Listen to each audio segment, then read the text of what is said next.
অনেকদিন আগের কথা। কৃষ্ণকুঞ্জ নামের এক গ্রামে শর্মিলা নামের এক মেয়ে বসবাস করত।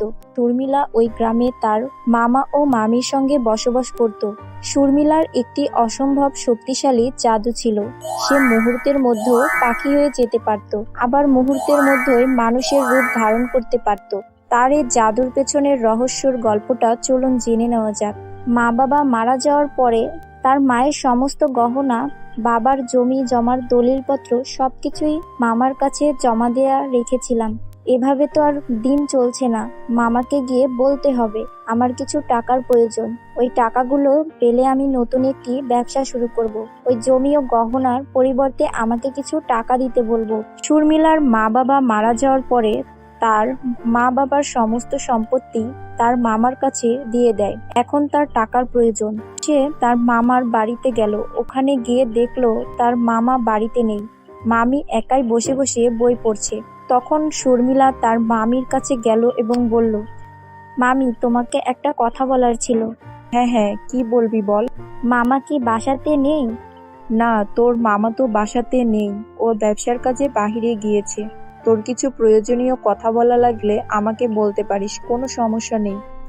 মামি, বাবা মা মারা যাওয়ার অনেক দিন হলো। আমার কাছে যা টাকা পয়সা ছিল সব টাকা পয়সা খরচ হয়ে গেছে। এখন আমি কিভাবে চলবো সেটাই তো বুঝতে পারছি না। তাই আমি মনে মনে ঠিক করেছি মামার থেকে কিছু টাকা নিয়ে ওই টাকা দিয়ে একটা ব্যবসা শুরু করে দেব। তুমি মামাকে বলে আমাকে কিছু টাকার ব্যবস্থা করে দাও।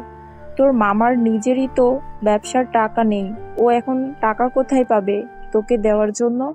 বাবা মা মারা যাওয়ার পরে সমস্ত অর্থ সম্পত্তি তোমাদের কাছে রেখে দিয়েছি। মায়ের গহনাগুলোর মধ্যে কিছু গহনা বিক্রি করে হলেও আমাকে কিছু টাকা ম্যানেজ করে দাও। শর্মিলার মুখে এই কথা শুনে তার মামি অনেক অবাক হয়ে গেল এবং সে মনে মনে বলল, আরে বাবা, এ তো দেখছি ওর সম্পত্তির ভাগ চেতে এসেছে। না না, এর একটা ব্যবস্থা করতেই হবে। যেভাবেই হোক আমি এই সম্পত্তি কিছুতেই হাতছাড়া করতে পারবো না। আচ্ছা মা, ঠিক আছে, তুমি এখন বাড়ি যাও। তোমার মামা বাসায় আসলে আমি তাকে বুঝিয়ে বলবো সে যেন তোমাকে টাকা দেয়। ঠিক আছে মামি, আমি তাহলে এখন আসি। মামির সঙ্গে কথা বলে শর্মিলা ওখান থেকে চলে গেল।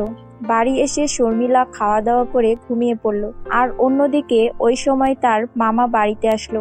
মামাকে বাড়িতে আসতে দেখে তার মামি দৌড়ে তার মামার কাছে গেল আর বলল, শুনছো, আমার গহনা টাকা পয়সা সবকিছু তোমার বোনের মেয়ে চুরি করে নিয়ে গেছে।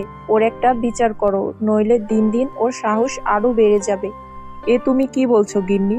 আমার এত ভালো ভাগ্নে কিভাবে চুরি করতে পারে? না না, তুমি হয়তো ভুল করছো। তুমি একটু ভালোভাবে বাড়িতেই খুঁজে দেখো, তুমি হয়তো কোথাও রেখে দিয়েছো, এখন মনে করতে পারছো না। আমি মনে করে আর কি করব? ও তো আমার চোখের সামনে থেকে টাকার গহনা নিয়ে গেল।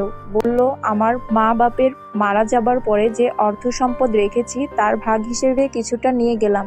হ্যাঁ, ওর মা বাবার অর্থ সম্পদ সব তো আমার কাছেই আছে।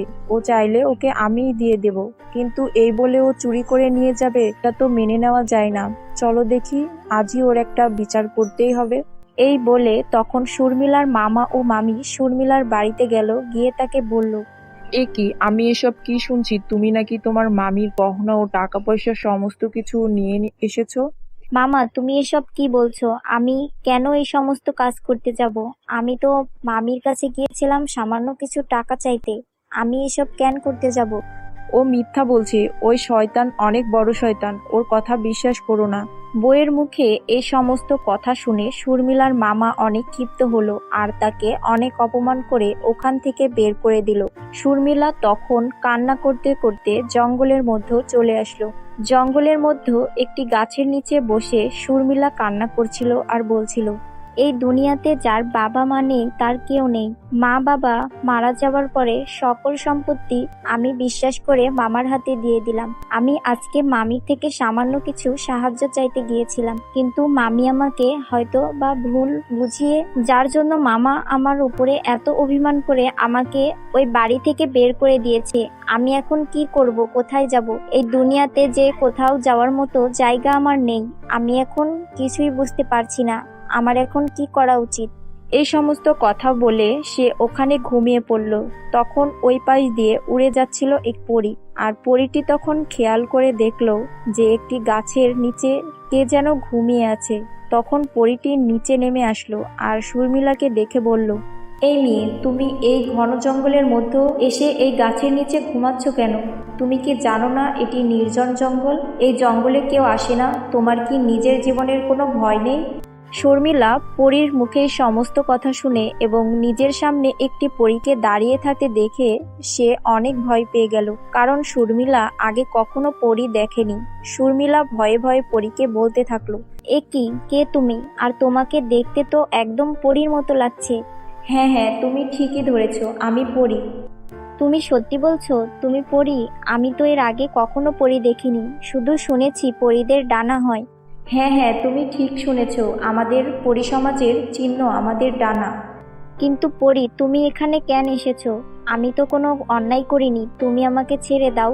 আমি কথা দিচ্ছি আমি এই জঙ্গলে আর কখনো আসবো না, আমি এখনই চলে যাব। আরে তুমি আমায় দেখে ভয় পেও না, আমি তো তোমার কোনো ক্ষতি করতে আসিনি। তুমি এখানে ঘুমাচ্ছিলে, এই জঙ্গলে সচরাচর কেউ আসে না, আমি এই জঙ্গলেই থাকি। আমি পাশ দিয়ে উড়ে যাচ্ছিলাম, তখন আমি নিচে খেয়াল করে দেখলাম নিচে কেউ যেন ঘুমিয়ে আছে, তাই আমি আসলাম তোমাকে দেখতে। তুমি এই গহীন জঙ্গলে কেন একা একা ঘুমিয়ে আছো?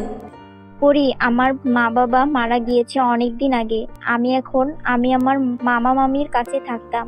আমার বাবা মারা যাওয়ার পরে তাদের সমস্ত সম্পত্তি ও মায়ের গহনা সবকিছুই মামার কাছে রেখে দিয়েছিলাম। আজকে আমি মামার থেকে কিছু টাকা চাইতে গিয়েছিলাম একটি ব্যবসা করার জন্য, কিন্তু মামি আমাকে টাকা না দিয়ে মিথ্যা অপবাদ দিয়ে দূর দূর করে তাড়িয়ে দিয়েছে। এই জন্য আমি এই জঙ্গলে এসে শুয়ে আছি। আমি এখন বুঝতে পারছি না আমি কি করব, কোথায় যাব। এই দুনিয়াতে যে আমার আপন বলতে কেউ নেই, আমার যাবার মতো কোনো জায়গা নেই। কিন্তু পরী, তুমি যদি কিছু মনে না করতে, আমি তোমাকে একটি কথা বলতাম। হ্যাঁ হ্যাঁ, অবশ্যই বন্ধু, বলো, কি মনে করব আমি তোমার কথায়? আমি শুনেছিলাম পরীদের নাকি নিজস্ব আলাদা একটি রাজ্য থাকে, তো তুমি কেন এই জঙ্গলে থাকো? এই জঙ্গলে তো পরীদের থাকার জায়গা নয়, এখানে তো জীবজন্তুরা থাকবে, পশু পাখি থাকবে। এটি এক বিশাল লম্বা ঘটনা, তোমাকে বলি তাহলে তুমি শোনো। আমি ছিলাম পরীরাজ্যের রানী সন্তান। আমার মা ছিল একজন অনেক শক্তিশালী পরী। সে ওই রাজ্যের সবার উপকার করত। আমাদের অনেক ধন সম্পদ ছিল, কিন্তু আমার কপালটা অনেক খারাপ। আমি কখনো পড়াশোনা করিনি। ভেবেছিলাম মায়ের তো অনেক টাকা পয়সা রয়েছে, এতে পড়াশোনা করে কি হবে। আমার মা মারা যাওয়ার পরে আমার যত সম্পত্তি ছিল আমি এসব কিছু বসে বসে খেয়ে ফুরিয়ে দিয়েছিলাম। এই যে কথায় আছে না, বসে গেলে রাজার ভাণ্ডারও শূন্য হয়ে যায়, আমার সঙ্গেও ঠিক তাই হয়েছিল।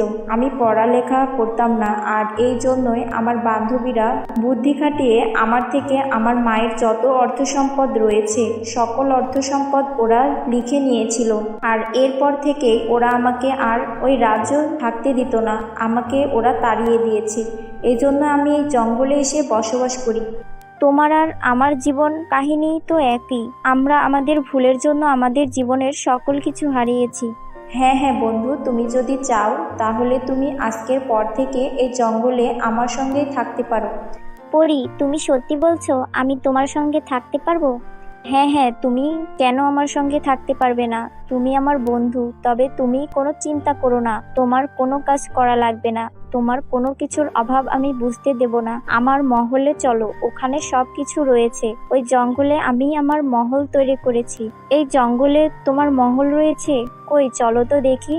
হ্যাঁ হ্যাঁ বন্ধু, আমি তোমাকে নিয়ে যাব, কিন্তু যাবার আগে তোমাকে একটি জাদু শক্তি দিতে হবে। আমি তোমাকে একটি জাদু শক্তি দিচ্ছি, তুমি মুহূর্তের মধ্যেই পাখি হয়ে যেতে পারবে, আবার মুহূর্তের মধ্যে মানুষ হয়ে যেতে পারবে। তুমি এই মানুষ রূপে আমার মহলে গেলে কেউ তোমাকে দেখে ফেললে পরে সমস্যা হবে। এই জন্য পাখির রূপে ধারণ করে প্রবেশ করতে হবে, কারণ মহলটি অনেক ছোট। পরী তখন শর্মিলাকে পাখি বানিয়ে দিল, আর তখন শর্মিলাকে নিয়ে তার মহলের দিকে চলে গেল। কিছুক্ষণ পরে তারা ওই মহলে পৌঁছে গেল। শর্মিলা পরীর মহলটি দেখে অনেক খুশি হলো, কারণ মহলটি ছিল অনেক সুন্দর, আর ওই মহলে কোনো কিছুর অভাব ছিল না। এরপর থেকে ওই মহলে শর্মিলা ও ওই পরী দুজন বন্ধুর মতো থাকতে শুরু করে দিল।